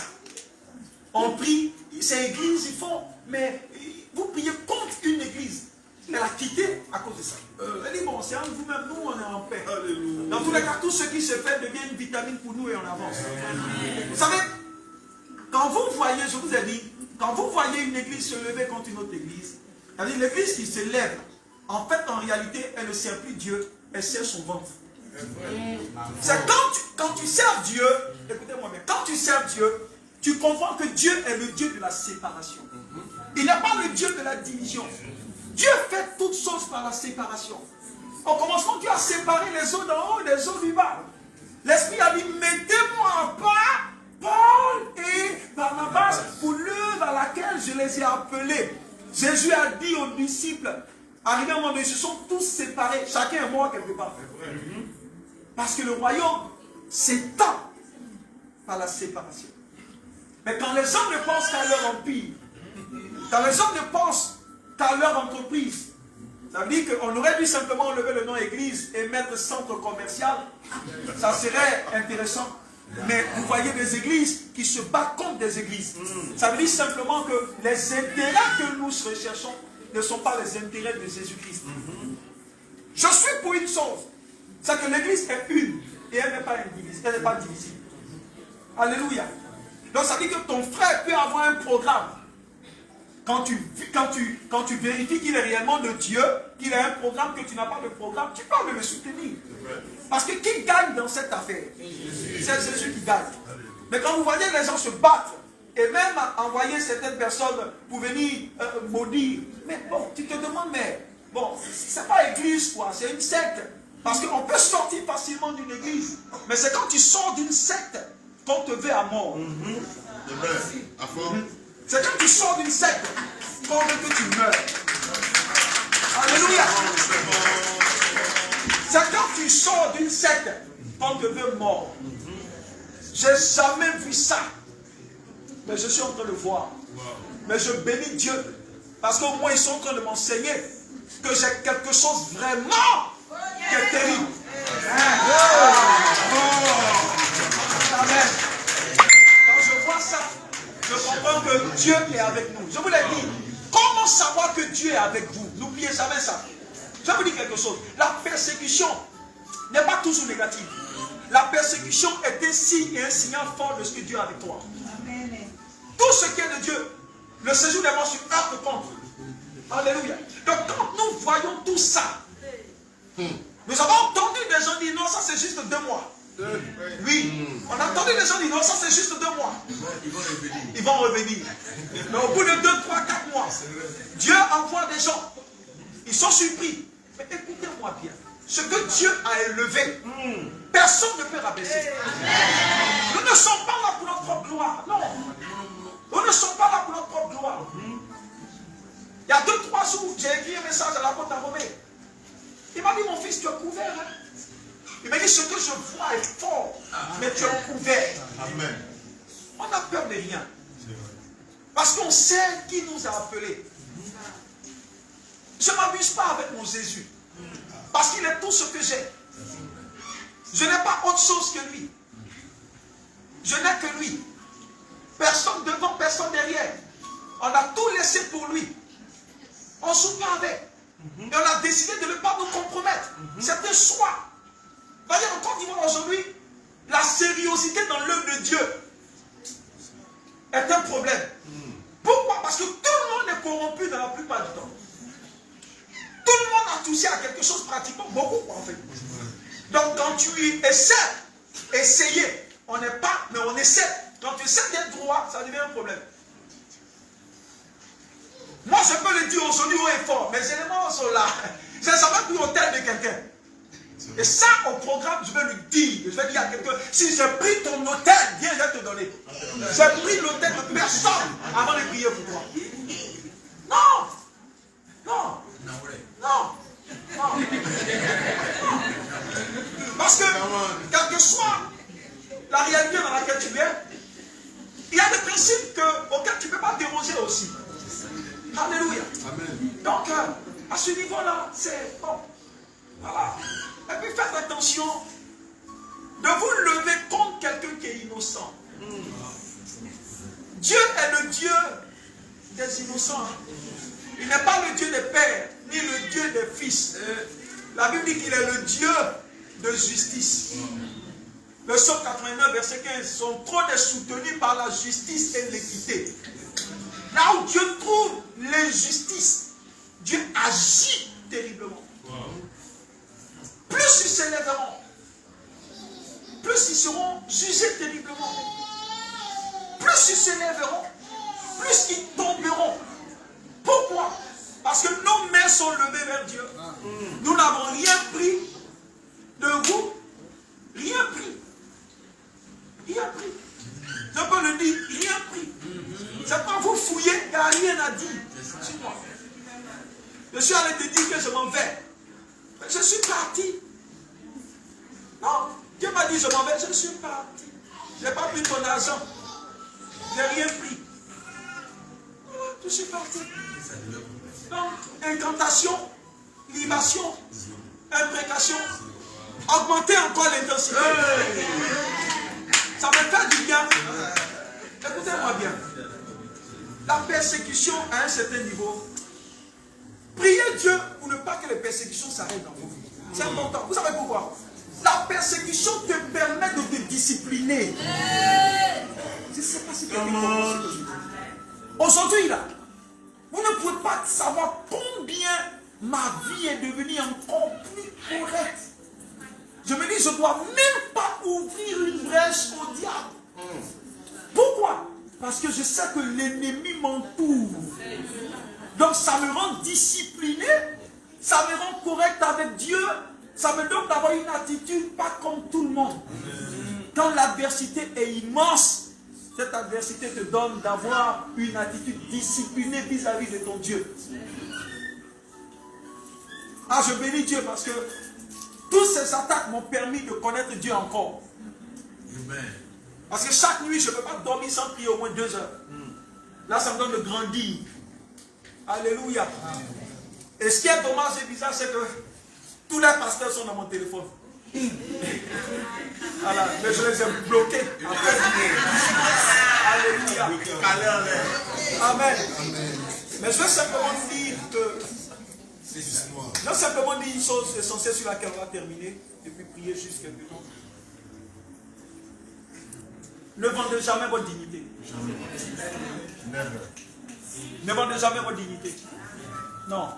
Ne vendez jamais. Surtout avec le Seigneur. En fait, bon, peut-être que les gens n'ont pas la même âge. Moi, j'ai fait 22 ans dans l'islam. Et vous savez mon histoire. C'est Jésus qui m'a pris. Donc les gens doivent comprendre que quand tu quittes là-bas comme ça, tu es passionné.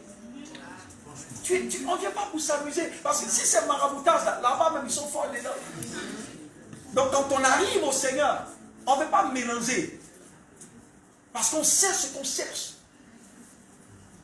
Je sais comment le Seigneur s'est saisi de moi. Et quand il s'est saisi de moi, personne n'était là. Donc chacun sait comment il marche avec Dieu. Alléluia. Nous avons décidé d'être corrects.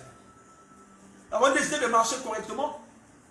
Le fait d'être correct même nous a posé beaucoup de problèmes. Ils savent. Voilà. Pourquoi tu ne fais pas comme les autres? Mais je ne suis pas comme les autres. Alléluia. Mais ne bradez jamais votre dignité. Je l'ai dit dimanche. Tout ce que vous voyez comme vent, c'est du buzz pour rien. C'est les déprimés. C'est les gens qui savent que, en fait, ils ont perdu la face. Parce que je ne peux pas partir.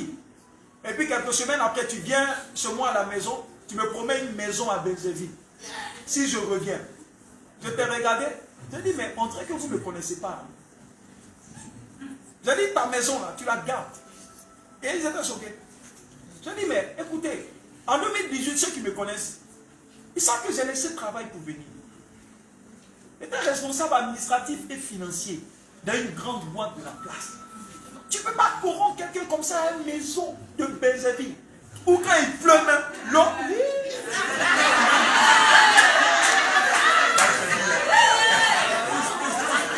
J'ai dit, garde ta maison. Et tu vas aller à une convention, dire non, j'avais promis un véhicule à l'un de vos éléments, mais bon, comme il est réclamé, il est parti, il n'a pas vu. Hey. Tu m'as dit, j'ai dit, je ne veux pas. Il faut avoir du cran pour refuser des choses. Parce que ton âme et puis le matériel, ce n'est pas la même chose. Et ça, ce que l'apôtre Aroné m'a dit quand je venais. Jésus récompense quand tu es sérieux, quand tu es correct. Soyons corrects. Dis à ta soeur, sois correct. Dis à ton frère, sois correct. Jésus récompense ceux qui sont corrects. Alléluia. Mais Arsienne, après toi. Arsienne, après toi. Après toi. C'est une nouvelle saison pour toi. C'est une nouvelle gloire pour toi. Dieu est en train de te mettre dans les annales. Après toi, à tous les niveaux. Parce que les temps ont déjà changé. Je voulais enseigner, les transitions ont été déjà faites. Les cartes ont été déjà redistribuées. Les photos ont été déjà enlevées et d'autres photos ont été collées. Les montagnes ont été rabaissées. Les collines rabaissées. Et les vallées ont été rehaussées. Ce qui n'était pas prévu. Alléluia. Dieu les a déjà positionnés. Apprête-toi. Apprête-toi. Ton Dieu t'appelle à t'apprêter. Parce que les saisons ont changé. Sa gloire est sur le point de se lever sur toi. Sa gloire s'est déjà levée sur toi. Sa main est déjà sur toi.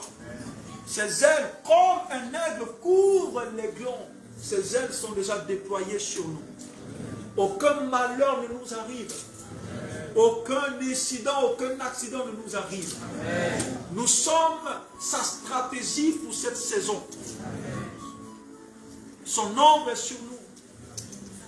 Nous sommes son église. Nous sommes mystérieux.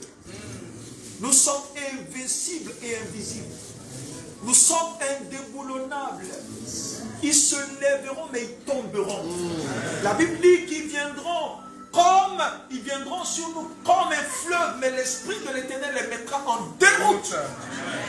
Tous qui essaieront contre toi, tout ce que l'œuvre des ténèbres essaieront contre toi, tout ce que les méchants essaieront contre toi, retourneront contre eux-mêmes multipliés par ça. Quiconque se lève pour attenter à ta vie, qu'il meure à ta place. Quiconque te lance des flèches en cette saison, que ces flèches retournent contre eux-mêmes. Que la main de Dieu soit sur toi. Que cette main te garde et te sécurise. Dans le nom de Jésus-Christ. Amen. Amen et amen.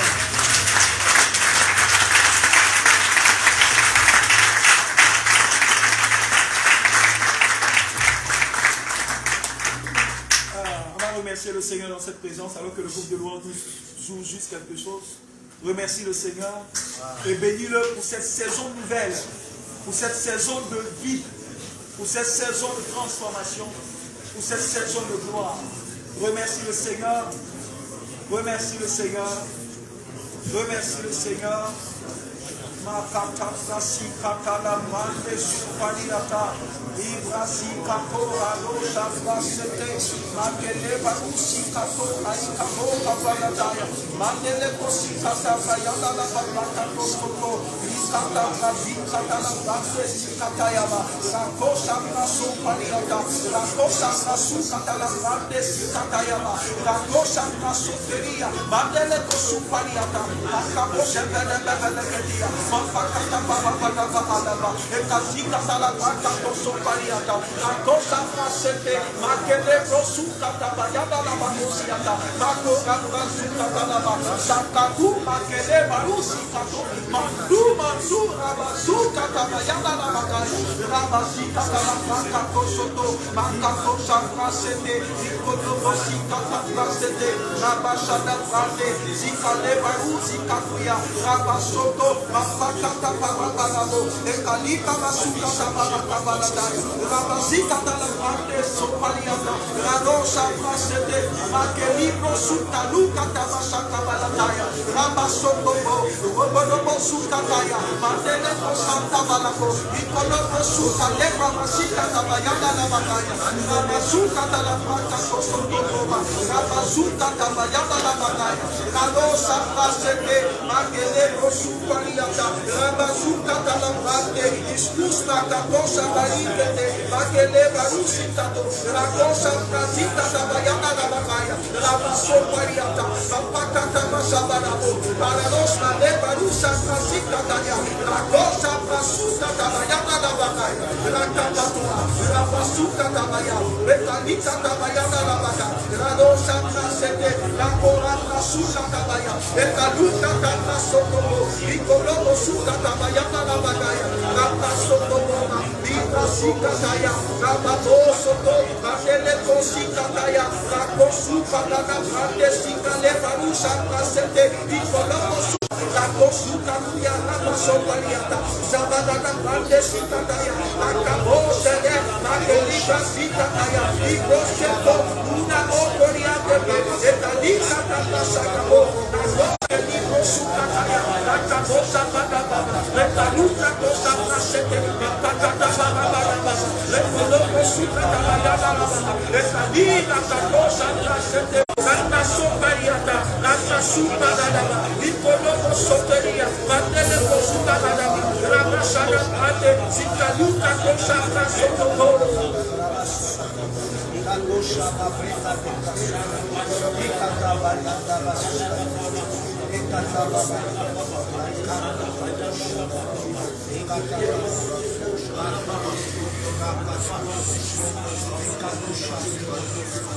Vie en ce lieu, et il sait pourquoi il a choisi cette heure. Il sait pourquoi il nous a ordonné cette couleur. Et ce rassemblement nous donne à voir un tableau, même deux tableaux. Israël en Égypte, avant la sortie d'Égypte, il avait ordonné qu'ils mangent, qu'ils prennent ce repas ce soir, en cette nuit. Et lorsque passera l'ange de la mort, ils ne seront point touchés. Le second tableau nous donne de voir les serviteurs de l'Éternel dans la chambre haute, attendant la venue de ce que le Seigneur avait promis. Ce soir, nos vies sont achetées par le sang puissant de la nuit de Dieu. Et lorsque passera l'ange de la mort, nos vies ne seront pas touchées. Oui, ce soir préfigure ce qui va se passer dans cette nation. Et le Seigneur dit que nous sommes le reste et nous a choisi. Il nous met en pan ce soir et nous cachette par rapport à ce qui va venir. Il nous a choisi. Et ce soir, tout ce qui est esprit de mort, tout ce qui est ange de mort envoyé dans cette nation contre nos vies, contre nos familles, passera contre nos demeures, passera contre nos vies, au nom puissant de Jésus. Ouvre la bouche et commence à prier. Ouvre la bouche et commence à prier.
Nous avons l'équipement de Dieu. Nous avons la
Nous te prions ce matin afin de crier à toi et de déclarer, Éternel, sous éternelle l'onction de ta parole qui est écrite en Somme 91, que celui qui demeure sous l'abri du Très-Haut repose à l'ombre du Tout-Puissant. Éternel, sous cette parole, nous décrétons que tout ce que nos ennemis, éternels, iront à faire, que cela se retourne contre eux au nom puissant de Jésus-Christ. Tout vent de mort éternel se retourne contre eux au nom de Jésus. De la même manière, Père, que tu as envoyé l'esprit de mort contre Pharaon et tu les as protégés par ton sang. Éternel, nous sommes en ce jour vêtus de ces couleurs prophétiques afin que ton sang soit une couverture pour nous et que l'esprit de mort atteigne nos ennemis au nom de Jésus. Tout ce qu'ils proclameront soit annulé au nom de Jésus. Tout ce qu'ils vont essayer contre nos vies éternelles est annulé au nom de Jésus. Mais que leur vie soit arrachée, que leur maison soit détruite. Nous prions, éternel, que leurs hôtels sataniques boivent le sang de Jésus-Christ et que nos vies soient cachées dans ton sang. Que nos vies soient cachées dans ton sang. Éternel, que ce vent qui arrive, ce vent souffle et que ce vent, lorsqu'il soufflera, nous sommes couverts par toi. Cache-nous sous tes ailes. Cache-nous sous tes ailes. Cache-nous sous tes ailes. Cache-nous sous tes ailes. Oh Seigneur, et que de nos yeux, nous puissions voir la rétribution de ces méchants. Que cette nation éternelle soit libérée de tous ces méchants. Soit libérée de toutes ces personnes, Seigneur, qui ne parlent pas de toi. De toutes ces personnes que tu n'as pas établies. Oh Abba. Fais-le, nettoie cette Côte d'Ivoire, afin que la gloire te revienne, au nom puissant de Jésus-Christ. Amen.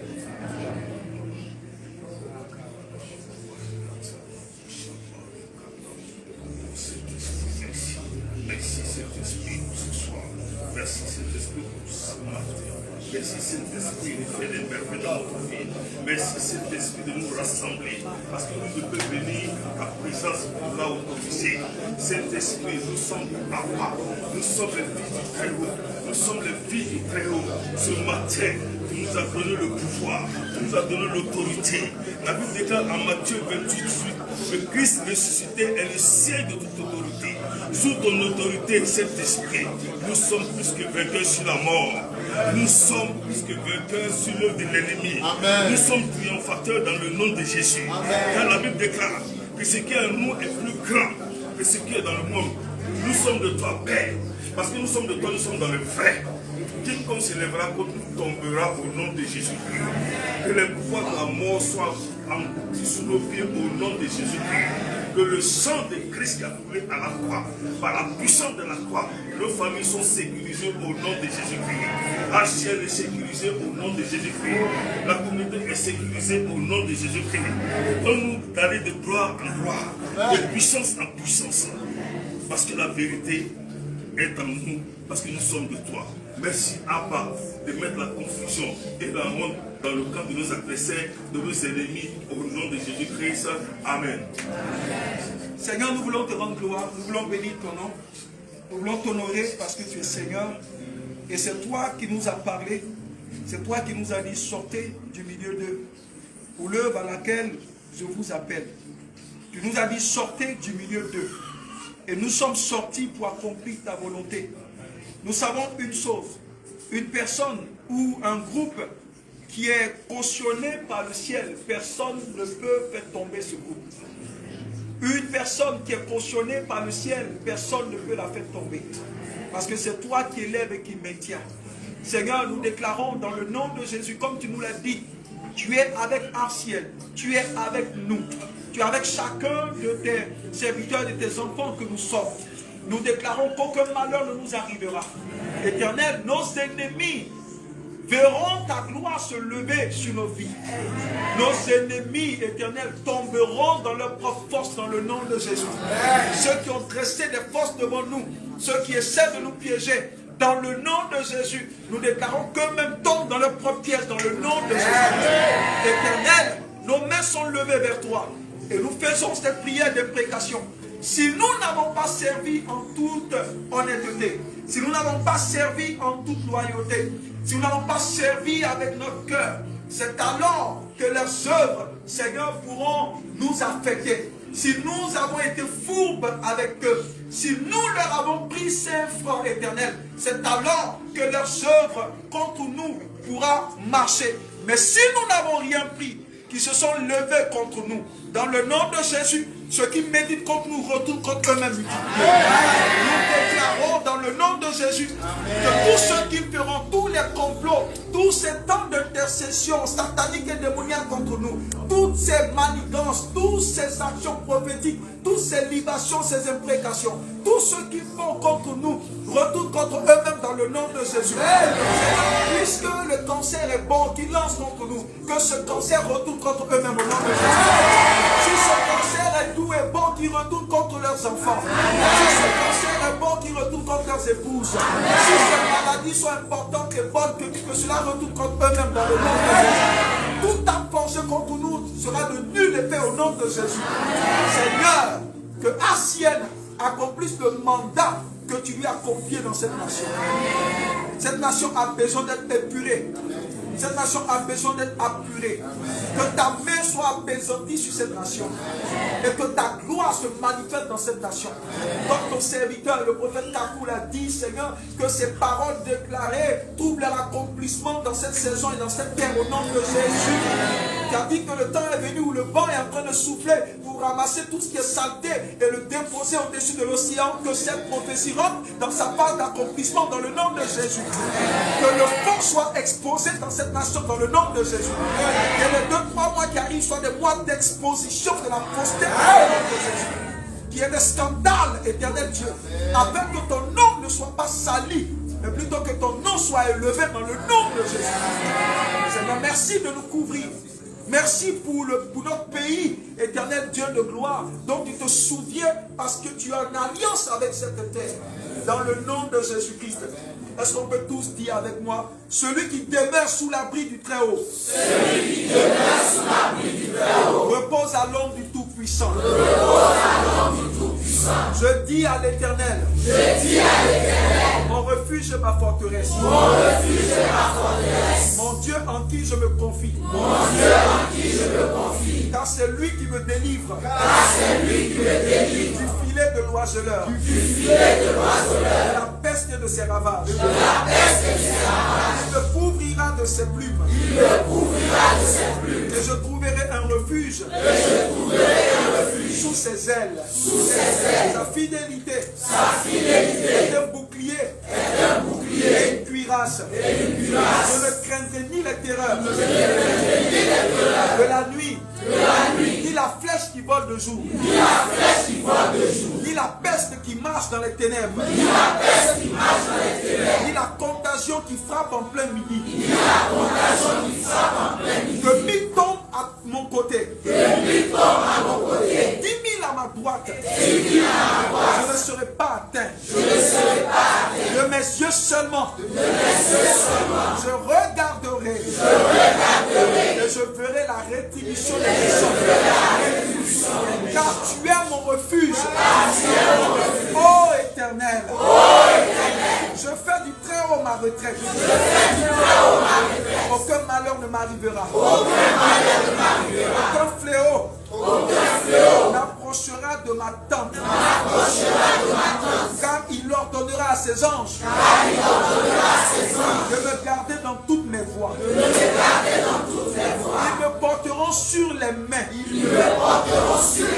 De peur que mon pied ne heurte contre une pierre. Je marcherai sur le lion. Et sur l'aspic.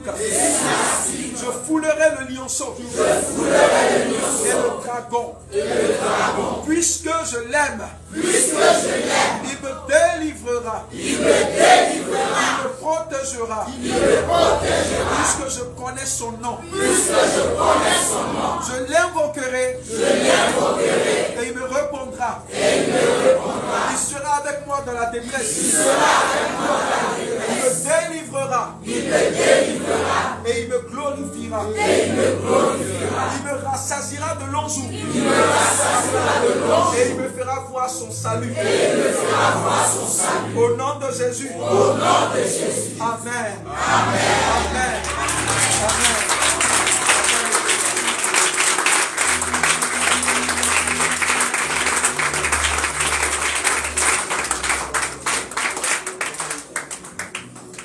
Alléluia. Que Dieu nous bénisse abondamment. On va rester assis juste quelques minutes. Nous allons partager quelque chose tout à l'heure. Et